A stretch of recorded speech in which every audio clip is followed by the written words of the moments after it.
have to rest.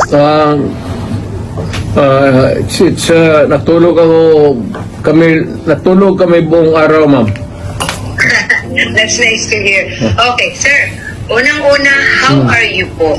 Talagang ang daming gusto magtanong, kumusta po si President Duterte? Sa awa ng Diyos,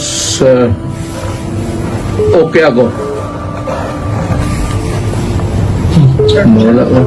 Okay, sir. Hindi na po ako magpapaligoy-ligoy pa, sir. Nitong weekend, lalo na kahapon, ang dami hong nagulantang at nagpanik dahil dun sa balita. Ano po ba talaga ang nakarating sa inyo, sir? Meron daw po ba kayo talagang warrant of arrest? Ano po? Alam mo, ma'am, what is circulating in the city of Manila, it's almost the same that's being bruited around dito because of the, communications. Very easy. As a matter of fact, it's almost instant. Ilang segundo lang. So, ang masasabi ko, ma'am, is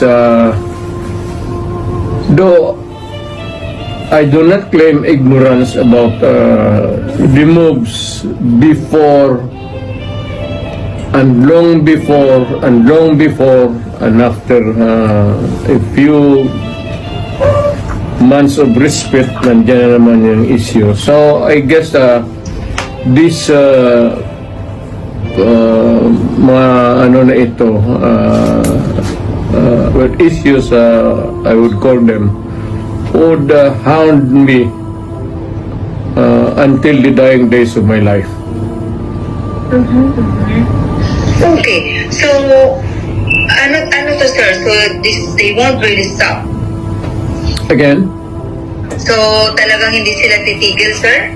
No, as I remain, mainly if I remain to be a politician all the year round. But it might simmer a little bit down the line. Siguro pag hindi na masyado ako active. But for as long as I am there in the political arena of the Republic of the Philippines, I would be a constant, not really issue, but a good copy for whatever I say or whatever I do, and what happened yesterday and what will happen tomorrow.